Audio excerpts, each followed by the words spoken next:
Welcome back to the channel where we discuss cars and more specifically car designs. I'm TheSketchMonkey, and in this video I'm going to let you know why the Porsche Cayenne GTS COUPE is the only SUV coupe you should even consider buying.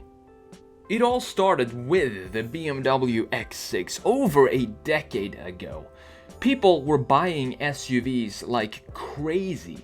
They seemed to have it all: the interior space, the comfort, and the semi-off-road capabilities, even though they would spend 97.8% of their time on tarmac roads. But there is always something missing, isn't there? This goes for SUVs as well, and for the SUV segment, what was missing was pretty obvious: the handling. People were used to low-riding sedans, almost sports car-like cornering from their previous four-door saloon cars. And driving an SUV, after all those years when you're getting used to the planted sedan feeling, was like jumping in and trying to handle a skyscraper. The center of gravity is of course much higher than in a non-SUV, and this is expected because it's physics. In an attempt to get the best of both worlds, BMW introduced the controversial X6, and the customers went totally crazy. This was the first vehicle to be an SUV under the belt and a sports coupe on the top half of the car.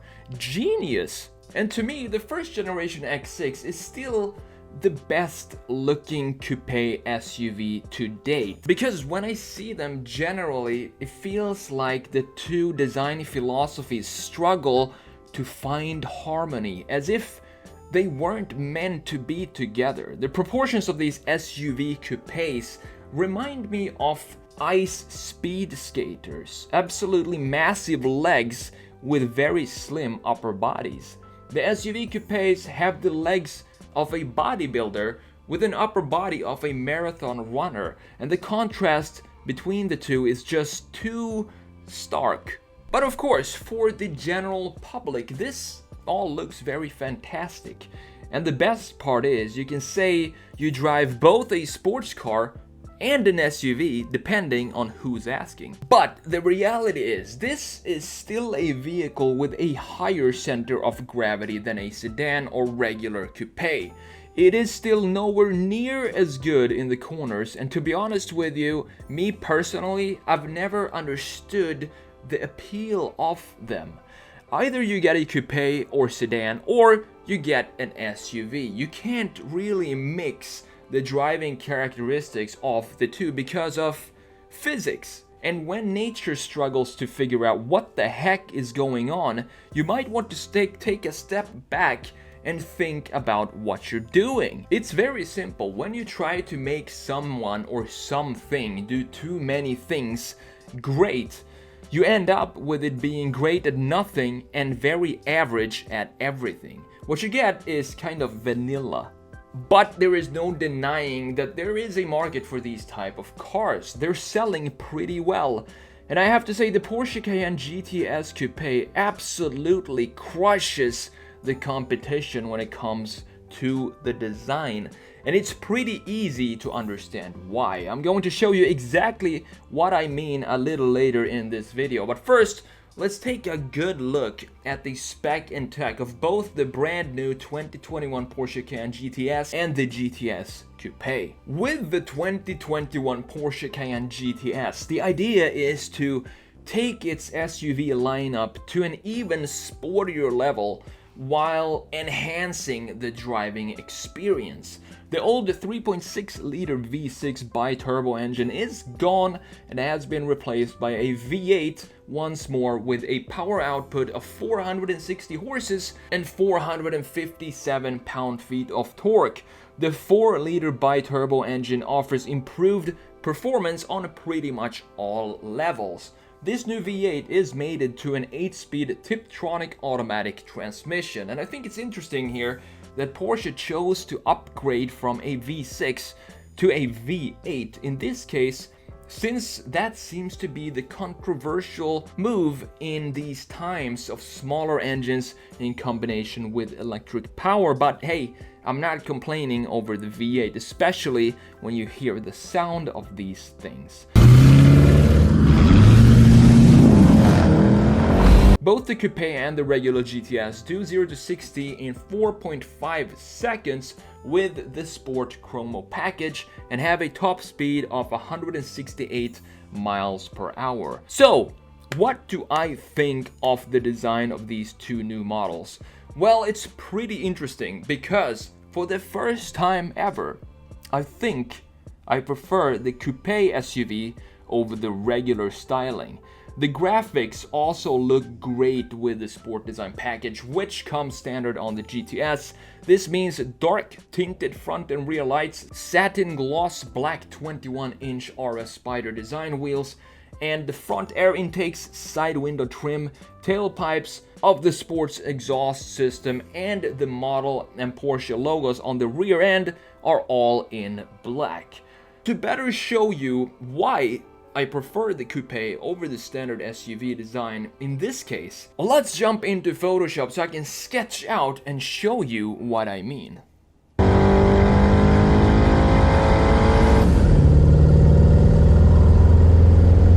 So here we have both the regular GTS in the red and the Coupe in the white. So why do I prefer the Coupe over the regular GTS SUV when it comes to this Porsche Cayenne here? Well, the answer is pretty simple. So unlike the other brands such as Mercedes, Audi, BMW, Porsche started as a sports car brand with this type of graphics and proportions in their 911. So transforming that design language onto an SUV like this, it becomes more normal than, say, a BMW X6, which at the moment looks totally messed up, in my opinion, especially compared to this beautiful, dare I say beautiful, GTS Coupe right here, which is the Cayenne. And also, when you compare it to the red one GTS here, this curvature right here, there really isn't a huge difference between these two. And especially if you look at them from a straight rear view, which I'm going to show you in a moment here. But even if you look at it from this 3/4 rear view, there still isn't a lot of difference between them. The difference is, of course, in the C-pillar. And as I said, this Coupe line here, it just makes more sense to have on this Porsche here because it's all in the brand identity. And you can see the difference here is that here it becomes more like the first generation Cayenne, which looked kind of forced. It looked like they didn't really know what they wanted to do with the Cayenne because they had to put an SUV out on the market. So the first Cayenne looks kind of messed up, and I think the part of the design language from that first Cayenne is still visible, but although in a much better way here, but it's still visible in this part right here, because this curvature, when you go up here and then it goes almost like a bend in the other direction, and this specifically goes against what Porsche is. When I think about the 911 and the Cayman, that's why this line right here looks so much better on the Cayenne GTS Coupe here than it does on the regular SUV. In the front, let's have a look at the Coupe from the front here. It still looks pretty good, and also from a 3/4 rear view right here, and the difference here between these two. So look at the GTS here, the regular one, and this has the Sport Design package, which I think totally transforms this GTS, even though if you were to have this package on the GTS, the standard SUV, it would look so much better because of the blacked out parts down here and the lower part of the bumper right here, because I think this is an SUV, so I don't want it to try to be a sports car too much, if that makes sense. You can keep the technical aspects of it as a sports car, but when it comes to the graphic, just keep a little bit of that off-roadiness, even though it is the top of the line Cayenne and it's supposed to be really sporty. I think it looks a lot better even if you keep these small parts right here black. And I'm so glad that they didn't make this little detail in here the same color as the rest of the body, because that seems to be another trend right now, is to create that part where the exhaust sits and have that be body colored. But what this does, what the black parts does here, the car is still very, very low to the ground, but visually what this does, it raises the whole car up. So you can still have a sporty car, you can still have it riding really, really low, but visually it's going to look like it sits higher with this black plastic here compared to this one right here. And it's really interesting when you go to straight rear views, which I have right here. So let's jump between these two. And you can see that there isn't a lot of change here. What I can see is that the rear glass of this coupe starts at a higher point up here compared to the regular GTS, and of course that has to do with the sloping roofline. But other than that, I think both of these cars actually look pretty good in a straight rear view like this. It looks beefy, but same thing here, I still would like to have this part be same as the sport package on the coupe, and that means I want to have this part be black no matter what package I choose for the Cayenne, because it is an off-roader and I want it to have some sort of off-roadiness still in the car, even though it's a super sporty version of the Cayenne.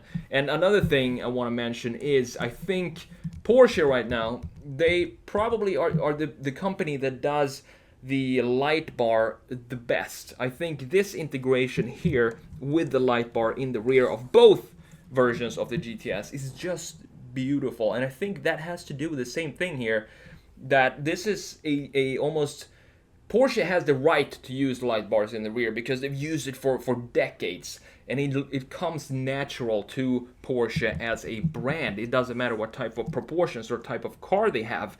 A light bar just makes sense on a Porsche, and I think this is one of the most beautiful integrations of a light bar in any car at the moment. One last thing before I close this analysis out is I want to show you the coupe in a side view and why it makes sense. Because look at it from this part only. This looks like a regular Porsche if you just take that part. Of course, it's a four-door. It could be a Panamera, for example. But it feels natural when it comes to the design of the car, even though it is one of these SUVs, coupes, which I never really understood. This, though, I kind of understand, and I would say it's the only coupe SUV that sort of makes sense to me.